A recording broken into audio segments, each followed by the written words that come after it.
लहू, वो धरती जहां से शिक्षा और संघर्ष की एक ऐसी मशाल जली जिसकी रोशनी पूरे देश में फैली। यहीं से निकला वह संदेश जिसने लाखों युवाओं को रास्ता दिखाया, शिक्षित बनो, संगठित रहो और संघर्ष करो। और आज उसी धरती से निकल रही है एक और कहानी, एक ऐसे सपने की कहानी जिसने हालात से समझौता नहीं किया, एक ऐसे हौसले की कहानी जिसने हर मुश्किल के सामने झुकना नहीं सीखा। यह कहानी है संघर्ष से सफलता तक के सफर की। Many dreams, one destination, भक्ति करियर, क्लासेस इंदौर। पहुंचे हैं हम आज अपने स्टूडेंट हर्ष के घर, जिसका चयन हाल ही में RRBPO और IBPS क्लर्क दोनों में हुआ है। चलते हैं हर्ष के घर में और बात करते हैं हर्ष और उसके माता पिता से। हर बड़ी मंजिल की शुरुआत अक्सर एक छोटे से कमरे से होती है, जहां न कोई शोर होता है न कोई भीड़, बस होता है एक सपना।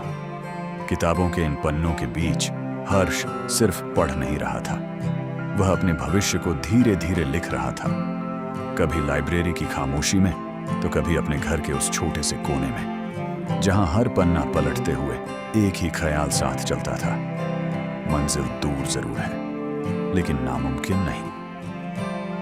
हर्ष है हमारे साथ। हर्ष, सबसे पहले तो ढेर सारी बधाई। Thank you sir. हर्ष, आज हम यहाँ तक पहुँचे हैं, लेकिन इसकी शुरुआत कभी न कभी एकदम शून्य से हुई थी।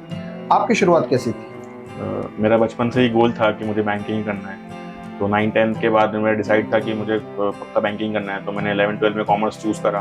तो वहाँ पे एक सर मिले, अनिल सर, तो उन्होंने बताया कि बैंकिंग कैसे होती है, क्या सिलेबस होता है। तो फिर उन्होंने समझाया। फिर जैसे कॉलेज में गया मैं, तो उन्होंने बताया कि कैसे कोचिंग होती है। फिर मैं इंदौर गया कोचिंग करने। तो मेरा फर्स्ट अटैम्प्ट मैंने 2024 में दिया था, जिसमें कि नहीं हो पाया।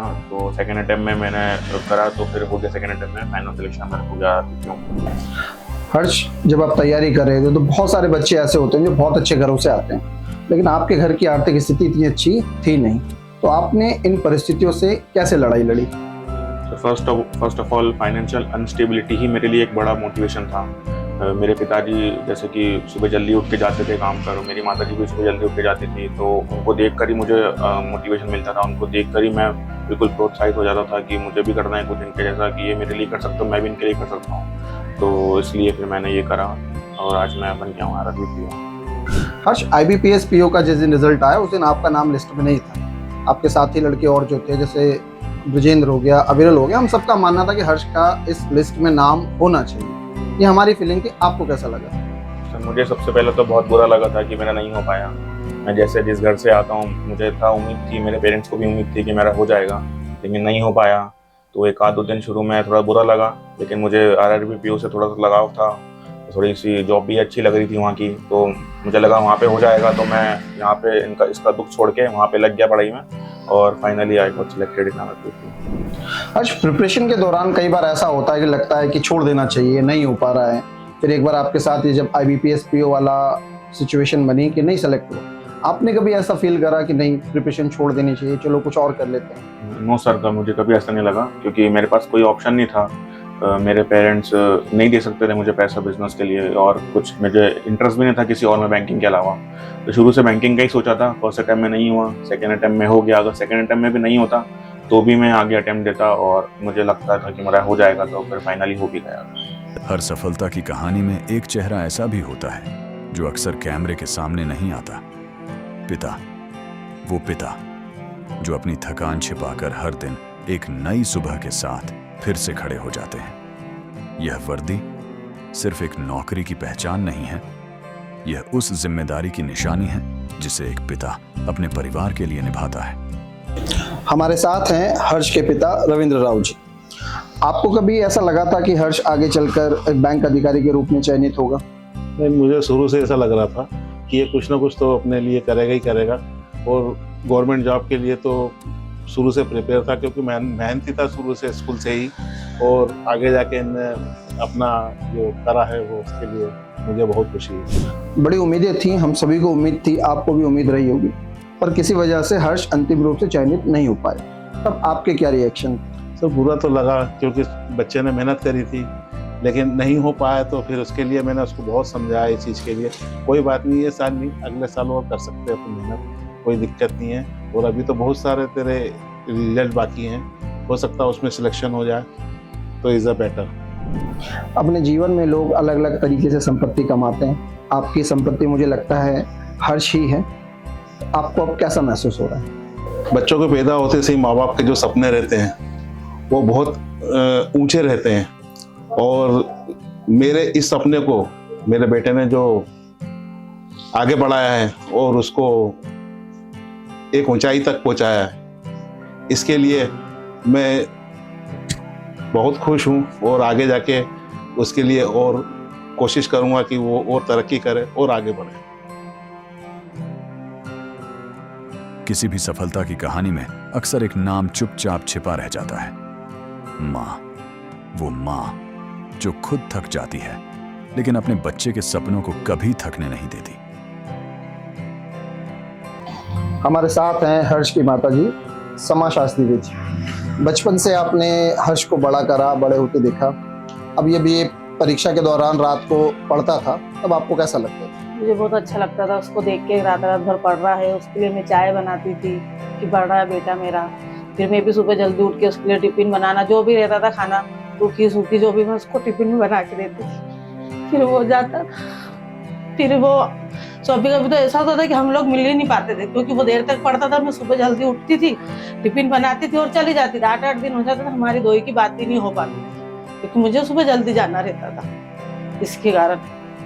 तो आप अभी वो उसमें फेल हुआ है, तो मुझे थोड़ा तो बहुत झटका लगा था, मतलब पर हर्ष के सामने मैंने जाहिर नहीं होने दिया कि मुझे झटका। उसको और मैं दिलासा दे रही थी कि नहीं बेटा, अभी इसमें नहीं हुआ तो अपने बाद में हो जाएगा, कोई दिक्कत नहीं है। अभी और पढ़ना अपन को, और पैसा मैं लगाऊंगी, जितना लगे हम माँ बाप दो ही मिलके लगाएंगे, पर तू हिम्मत मत हारना बेटा, तू पढ़ते रहे बेटा।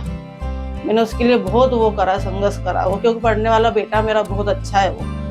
और सब जहाँ मैं जाती थी काम करने, उन्होंने भी बहुत सहयोग दिया मेरे को कि नहीं तू बेटे को पढ़ा, तेरा बेटा अच्छा है पढ़ने में। क्योंकि 10वीं में 11वीं में बिल्कुल फर्स्ट आया, उसको मेडल मिला स्कूल से। तो फादर उन भी स्कूल के बढ़िया मेरे को बोलते थे कि नहीं बेटा, आपका बेटा बिल्कुल बढ़िया अच्छी एक पोस्ट पे जाएगा और एक दिन आपके लिए बहुत बड़ा वो करके दिखाएगा। दुनिया का सबसे बड़ा योद्धा माँ होती है जी। आपने इतनी सारी मेहनत की और उसके बाद आज आपका बेटा एक बैंक अधिकारी बन गया है, अब आपको कैसा लग रहा है? अब मुझे बहुत अच्छा लग रहा है। अब मैं सबको बोलती हूँ कि देखो एक दिन मेरा बेटा बनेगा और बन गया बिल्कुल।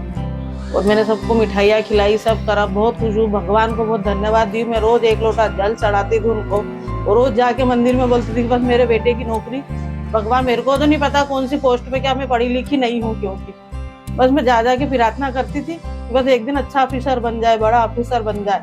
भगवान ने मेरी सुनी, भोलेनाथ ने, मेरे बालाजी ने, उनके हिस्से मैंने सब करा। ये भगवान का आशीर्वाद है, और उसके ऊपर भी भगवान का आशीर्वाद है, और माँ का पापा का आशीर्वाद है उसके ऊपर। तो आज वो यहाँ तक पहुँचा है। बहुत मेहनत से मैंने उसको बहुत बड़ा किया। 2 ही बच्चे मेरे बहुत मेहनत से बड़े हुए हैं, सूखा सूखा खा पी के बिल्कुल वो हुए, पढ़ाई लिखाई करा हमने। तो माही छोटी बहन होने का फायदा मिलने वाला है ना जी। बहुत जल्दी भाई बहुत अच्छी सैलरी कमाएगा। क्या करेंगी, क्या डिमांड रखी है हर्ष के सामने आपने?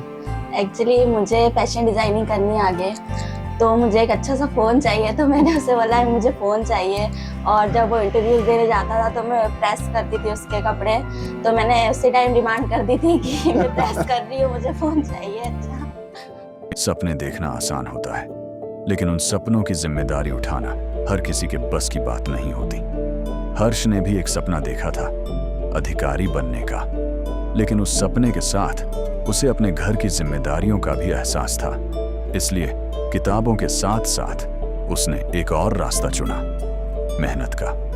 पढ़ाई के बीच जो समय मिलता, उसी समय वह रैपिडो चलाता था, एक राइडर के रूप में। शायद यह सिर्फ एक छोटी सी नौकरी लगे, लेकिन उसी मेहनत ने उसे एक बड़ी सीख दी कि मेहनत से कमाया हुआ हर कदम मंजिल को और करीब ले आता है।